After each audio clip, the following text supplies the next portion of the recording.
Before I say anything, sit with yourself. Not your phone, not the noise, not the excuses, just you. You and the silence. How long can you stay here without reaching for distraction? Without scrolling? Without pretending everything's fine? Before I speak, I want you to look at your own life like it belongs to someone you once loved. Really, look at it. Who are you when no one's watching? You've lied to yourself long enough. You've told yourself you'd start tomorrow, that things will change eventually, that you're doing your best. But if we're being honest, you haven't been. You've been hiding, avoiding, numbing. You fill your days with noise because the silence reminds you of how far you've drifted from the person you said you'd become. You've been angry at the world for not handing you what you haven't earned, angry at people for not loving you the way you don't love yourself. You say life is unfair, but the truth is, life has been trying to teach you. Every failure, every heartbreak, every silent night where it felt like no one cared, those weren't punishments. They were messages. Messages you've been too proud, too stubborn, or too scared to hear. So let me say this, and let it land deep. No one is coming to save you. No perfect day is coming to fix everything. No amount of motivational quotes is going to replace the pain of discipline you've been avoiding. This video is not here to hype you up. It's not here to entertain you. It's here to hurt you.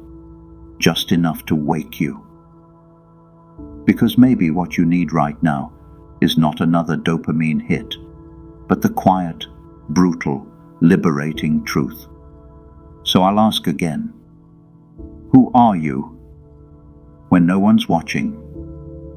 Because that's the version of you that builds or breaks everything.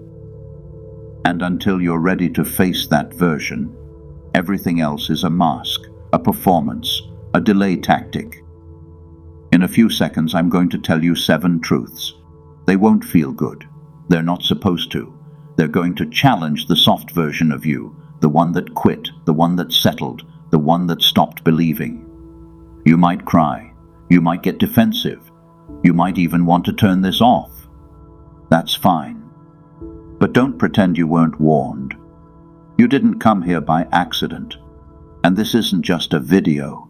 This is a mirror. And once you see clearly, you can't unsee. So take a deep breath. No more lies. No more waiting. Let the silence speak, because it's been screaming at you for years. If this already feels heavy, good. It means you're still awake. It means something in you hasn't gone numb yet. Something in you still remembers the truth, still remembers the man or the woman you promised you'd become. If you've been here before, welcome back. That says something about you, something rare. You didn't run from the pain. You came back to face it. To everyone returning, you already know what this is. This isn't a video. It's a mirror. And you came back not to be entertained, but to be reminded. And if this is your first time, I'll say this once. Don't skip around. Don't look for the best part. This isn't a highlight reel. This is a truth that builds on itself. A truth meant to cut deep, but heal something even deeper. Stay with me. Sit in the discomfort. Feel the weight of it. And I promise, if you make it to the end, you won't be the same person who started. If you're the type that still believes in growth, in honesty, in waking up when the world would rather you stay asleep, then do one simple thing. Subscribe. Not for me, for you. Because every time you come back to this space, you're choosing truth over comfort, stillness over noise. And that is rare. Now take a breath, because what comes next might sting, but it might also save you. Chapter 1. Life owes you nothing. When you were a child, they told you the world was fair, that if you were good, good things would happen, that someone would always be there to fix it, to protect you, to tell you what to do next. But here you are now, grown, and still waiting for the rescue, still waiting for the apology, for the right timing, for the perfect moment to start taking your life seriously. Let me say this as plainly as I can. Life does not owe you anything. Not success, not happiness, not closure, not even fairness. You could do everything right and still get knocked flat. You could love someone fully and still be left. You could try your hardest and still come up short. That doesn't make you cursed. That makes you human. Somewhere along the way you were sold a fantasy that hard work guarantees reward, that being a good person means people will treat you well, that life would notice your effort and hand you a trophy. But life isn't a vending machine. It doesn't care about your plans. And if that hurts to hear, it should, because you've built your expectations on a lie. The truth is, the world keeps moving, with or without your pain. It doesn't slow down because your heart is broken. It doesn't pause because you feel lost. And no one is coming to save you. No mentor, no partner, no miracle, just you, and what you choose to do next. The more you keep waiting, the longer you stay stuck, waiting for your parents to understand, waiting for your past to stop haunting you, waiting for someone to come knock on your door and say, "Hey, it's time. I believe in you." But they're not coming. This is the part where some people give up. They hear this, and it breaks them, because it means the responsibility is theirs. But others, a rare few, they hear this, and it wakes them. Because if no one is coming to save you, then you are finally free to become your own savior. No more permission, no more excuses, no more blaming your childhood, no more waiting to be ready. Epictetus said, "It's not what happens to you, but how you react to it that matters. You control your response, you control your attitude, you control your next move. Not the government, not your parents, not your boss, you. So stop asking life to be easier. Ask yourself to be stronger. Stop waiting to be noticed. Start moving in silence.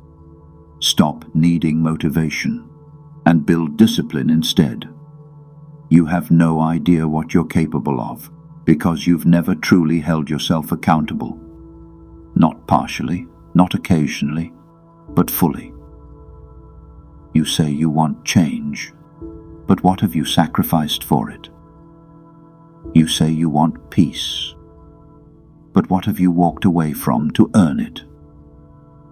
You say you're tired, but what have you done with your exhaustion besides complain? You're not broken, you're just distracted. You've been lulled into comfort by lies. But you're still here, you're still breathing, and that means there's still time, not to be saved, but to become. So let me ask you something and answer it honestly. What are you still waiting for? Chapter 2. Pain is the doorway. Pain, the one thing we all try to avoid, the thing we numb, distract, run from. But what if I told you, pain isn't the enemy? What if I told you, pain is the most honest thing you've ever felt? You think pain means something's wrong. Sometimes it does, but sometimes it means something is finally right. When life breaks you, when everything feels like it's falling apart, that's not always cruelty. Sometimes it's clarity. Sometimes it's the moment life stops whispering and starts screaming the truth. You say you're tired of being hurt, but maybe the pain is the only thing that's been telling you the truth. Think about it. Pain doesn't lie. It doesn't pretend. It doesn't care about your ego. Pain shows you who you really are, what still matters, what needs to change, what can no longer stay. Physical pain warns you you're damaging something important. Emotional pain screams, this is not where you belong. Spiritual pain, that quiet ache you can't name, it's your soul knocking on the walls you built around yourself, asking to be let out. You've been asking life to be easy, but maybe life is trying to make you strong. Maybe the heartbreak wasn't punishment. Maybe it was protection. Maybe the failure wasn't rejection. Maybe it was redirection. Marcus Aurelius said, what stands in the way becomes the way. The obstacle, the setback, the thing you didn't ask for. That's the path. Not the detour, the way. You don't grow from the victories. You grow from the nights you almost gave up, but didn't. You grow from the silence, from the ache, from the stretch of becoming something more than you were. Stop trying to escape the pain. Study it. Ask it why it's here. Ask it what it's trying to show you. Because pain is never random. It's precise. You lost them. Now you know how deeply you're capable of loving. You failed. Now you've met the version of you who can survive it. You were betrayed. Now you understand the value of trust and how to never give it cheaply again. Everything you've run from was building you. Pain isn't weakness. It's passage. It's initiation. It's the fire that burns away who you pretended to be, so who you really are can step forward. You say you want strength. You say you want clarity. You say you want peace. But how do you expect to get there without walking through the very thing that gives it meaning? We numb what we should examine. We distract ourselves from the one experience that could set us free. Pain has been your guide this whole time. The problem is, you've been calling it your enemy. Sit with it. Don't try to fix it right away. Let it speak. It's been telling you you're not where you're meant to be. You're living beneath what you know you're capable of. You've been settling. So here's your prompt.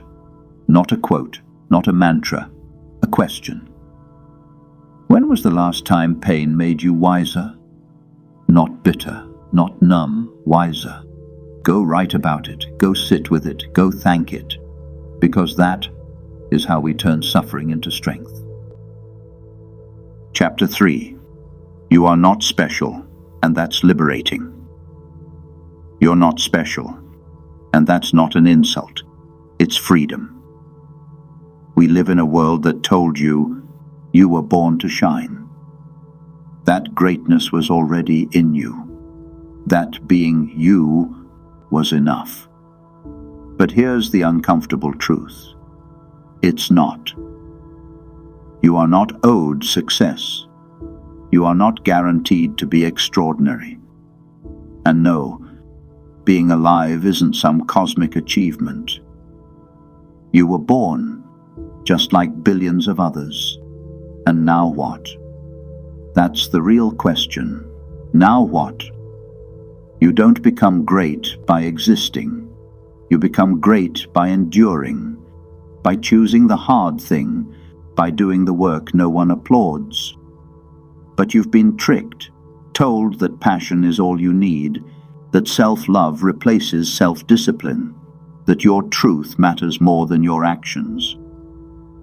You've confused self-worth with self-importance, and it's killing your potential. Let me ask you something. If you stripped away your name, your titles, your followers, your job, your clothes, your status. What's left? What's actually left? Would you still be proud of who you are if no one else could see it? The world does not revolve around you, and that's not bad news. That's the first step to power.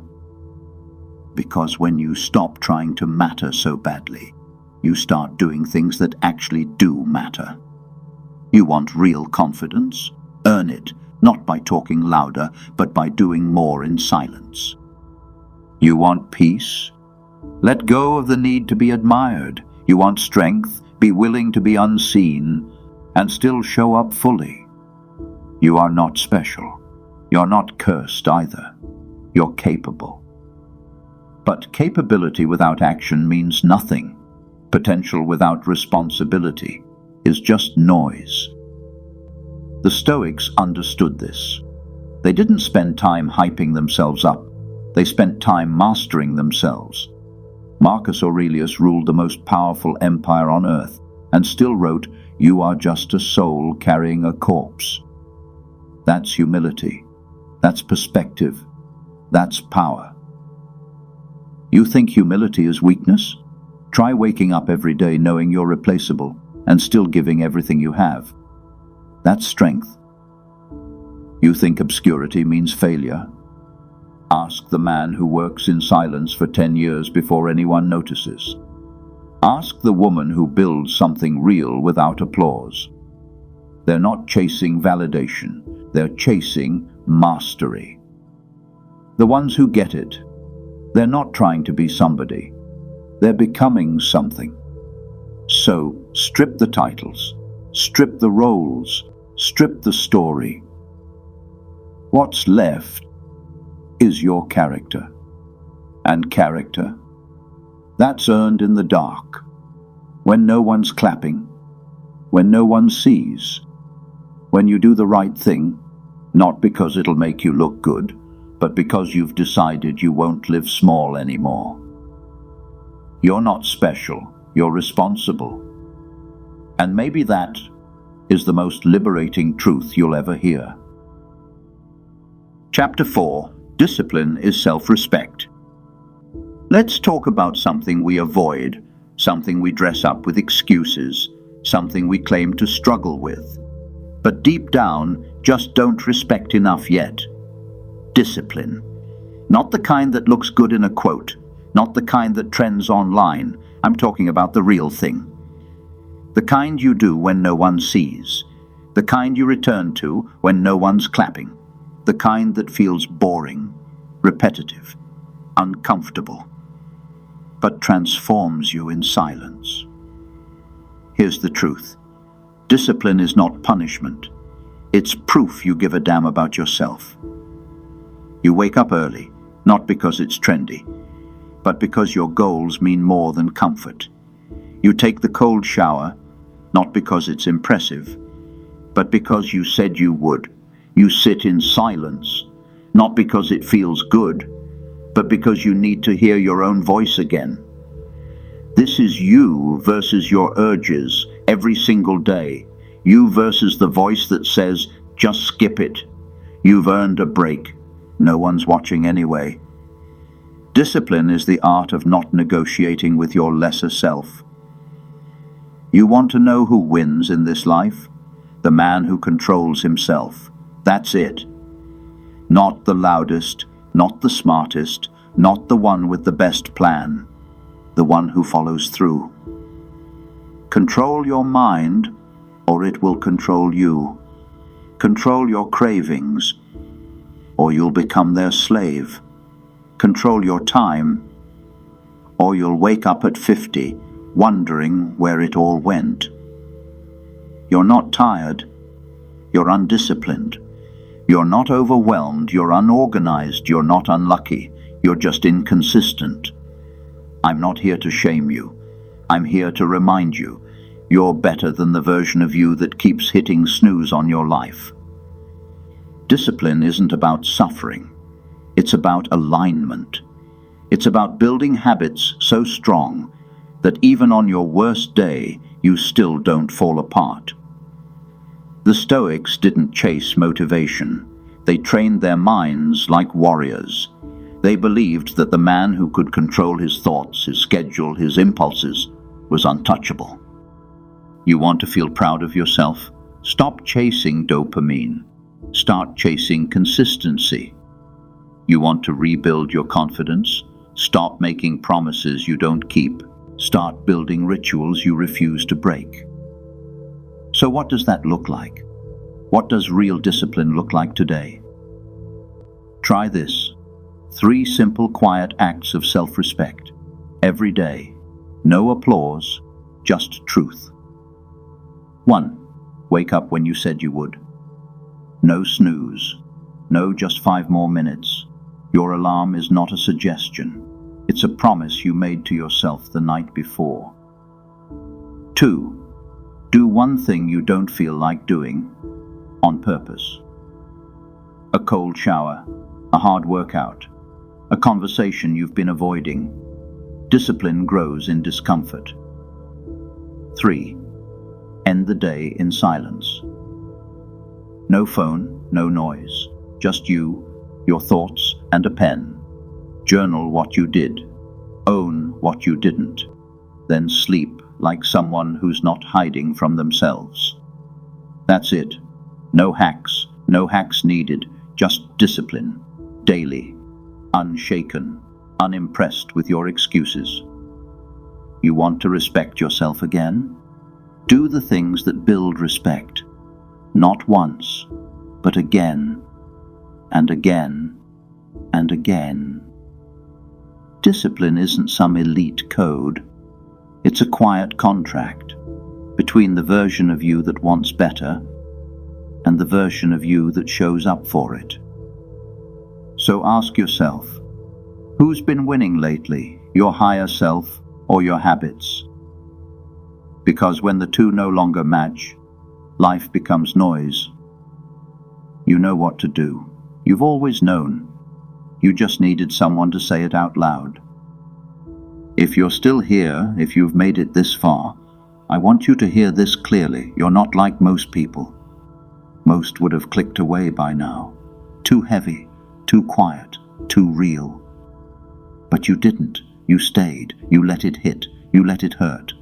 And that means something. It means you're one of the few who's done being spoon-fed comfort. One of the few who's finally sick of the noise.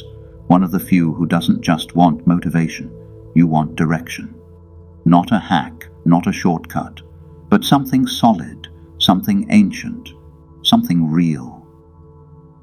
This space we've built here isn't for everyone.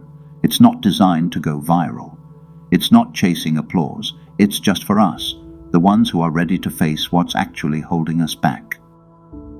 So if you're still watching, and this is landing somewhere inside you, subscribe. Not because it helps me, because it reminds you that there's a place you can come back to when the world gets too loud again, when you forget what matters, when you start slipping. This is where we return to truth, to stillness, to the mirror, together. And if you've already subscribed, thank you. Seriously. It means more than you think, because this isn't just a video, it's a practice, and you showing up for it, that's how change begins. So take this moment, pause, reflect, and when you're ready, we'll keep going, because the next truth might be the one that finally wakes something up inside you. Chapter 5. Comfort is a trap. Comfort, it sounds like a reward. Like something you earn, like something you deserve. But what if I told you comfort is the thing killing you the slowest?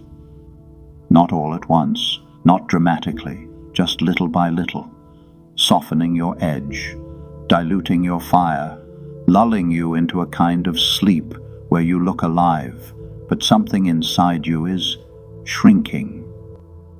You think you're resting, but you're decaying. You're scrolling for hours. You're avoiding the hard conversation. You're skipping the workout. You're calling it self-care. But deep down, you know, you're hiding. Because comfort doesn't care about your potential. It only wants to keep you still, keep you numb, keep you manageable. Comfort whispers, "Stay in bed. There's always tomorrow. Take the easy route. No one's watching. Don't push. You've done enough." But comfort never gave you anything worth remembering. You don't grow in warm beds. You don't sharpen in soft rooms.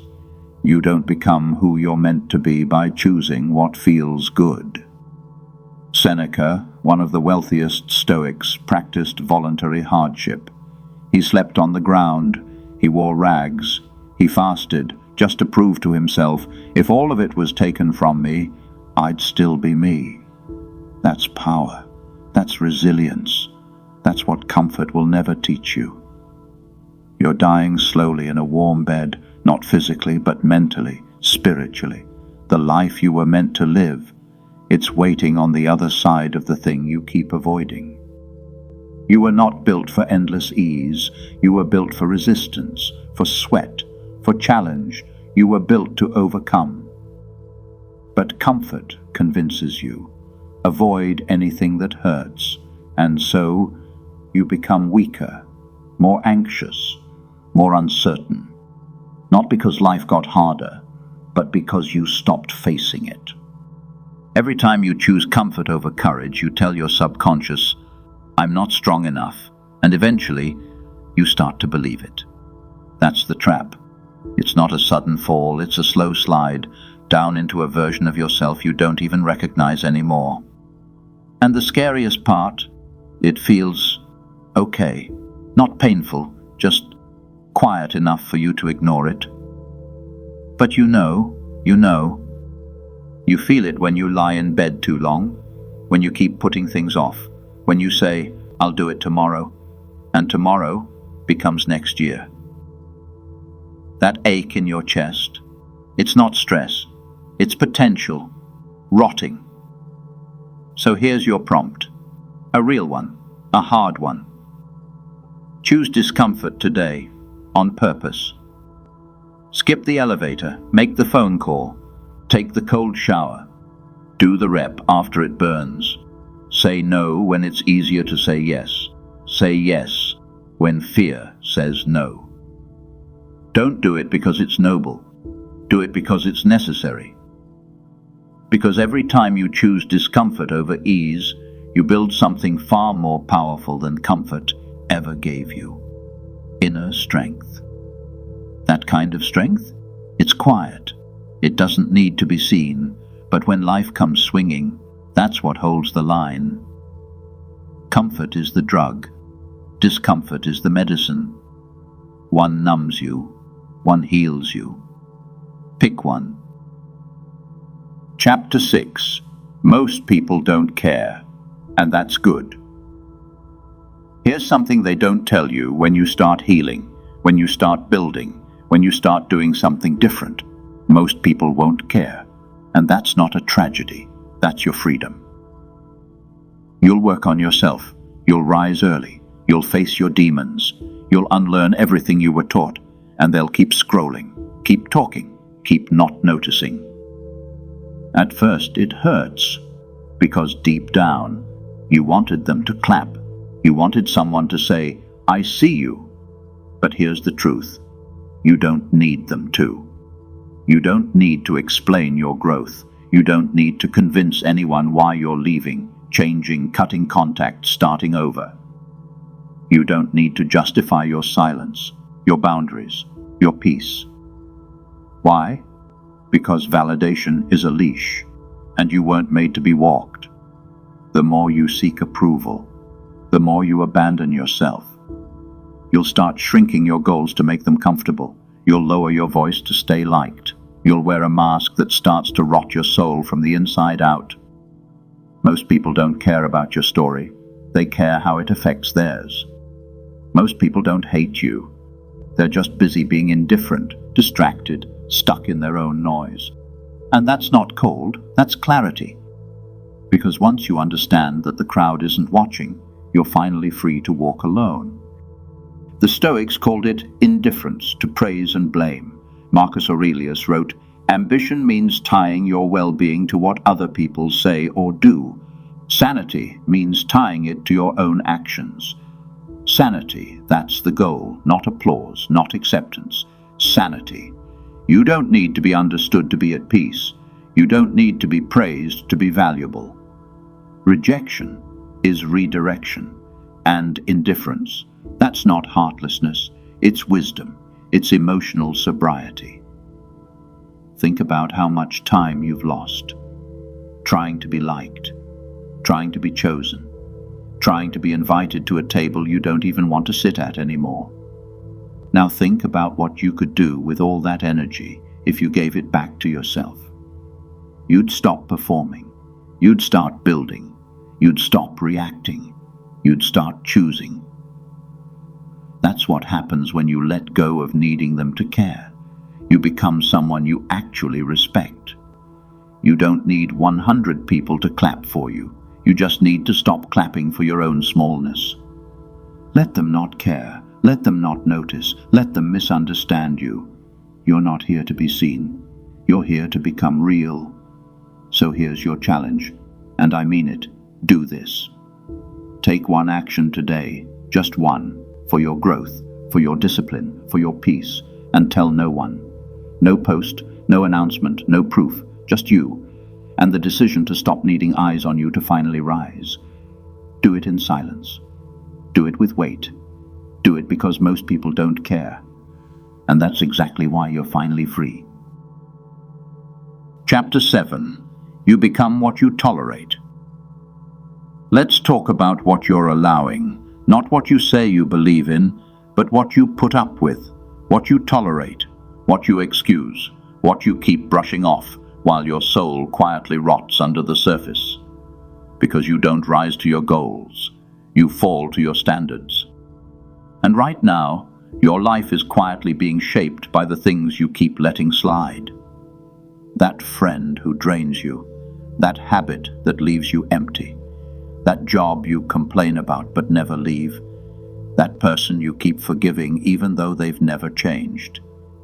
You think you're being patient. You think you're being kind. You think you're being realistic. But let's call it what it is. You're betraying yourself. You're tolerating what should have been cut. You're accepting what should have been confronted. You're swallowing your voice because you're afraid of being alone. But you're already lonely around the people who don't respect you. What you allow will define you. The person who gossips in front of you, they'll gossip about you. The habit you keep managing, it's managing you. That boundary you keep bending, it's not a boundary anymore, it's just a line you drew in sand. Marcus Aurelius wrote, "If it is not right, do not do it. If it is not true, do not say it." But we twist this. We know what's not right, and still do it. We know what's not true, and still say it. You don't have to fix your whole life tonight, but you do need to stop lying to yourself about what you're choosing to live with. Tolerating is quiet. It creeps in. It doesn't scream.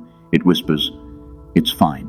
Just adapt, stay, settle, cope." But coping isn't healing, settling isn't strength, and silence isn't peace. You know exactly what I'm talking about. That one thing, that one behavior, that one relationship, that one habit. You've justified it, explained it, dulled it, but it's there, and it's costing you more than you think, because what you tolerate eventually teaches others how to treat you, and worse, it teaches you how to treat yourself. So here's your prompt, and I don't want you to just think about it. I want you to act. Cut one thing you've been tolerating too long. 1. You already know what it is. Stop pretending you don't. Maybe it's a person who doesn't respect your time. Maybe it's how you talk to yourself in the mirror. Maybe it's a behavior that shows up at night when you're too tired to fight it. Cut it, even if it hurts, even if it leaves a hole, even if no one claps. Because that's how you build integrity, not by being perfect, but by being honest with what you can no longer carry. You are not what you say you want, you are what you allow.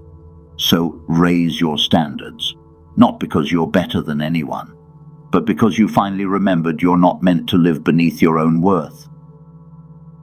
Final message: the truth will break you and remake you. If you're still here, you've walked through the fire, you've sat in the silence, you've faced the weight most people spend a lifetime running from. And I won't lie to you, that weight, it doesn't just go away. You carry it, you live with it, you learn from it, and then you rise because of it. This isn't a motivational video. It was never meant to be. It's a funeral for the version of you that kept playing small. Let it hurt. Let it humble you. Let it change you. All of it. The guilt, the fear, the shame, the silence. Let it all pass through you like a storm that doesn't ask for permission. Because no one becomes who they were meant to be by staying who they were comfortable being. This truth, it's not soft, it's not sweet. It doesn't pat you on the back. It doesn't give you permission to stay broken. It tells you, wake up, stand up. You don't get to waste this life. Most people want relief. You needed truth, even if it cracked something open inside of you. This video is not to entertain you. It is to wake you. Sorry if it made you cry, but you needed to hear it. Because numbness is not healing, avoidance is not peace, and silence without growth is just another form of giving up. So here we are, no music, no applause, just you, and everything you've been running from. And now, it's your move. If this video felt like truth, not noise, not hype, not performance, but truth, then you already know what you need to do. Not because I told you, not because anyone expects it, but because some part of you finally woke up. If this reached you, really reached you, then don't just close the tab and disappear into the next distraction. Stay here for a second. Sit in this space. The discomfort, the clarity, the crack that just opened inside your chest.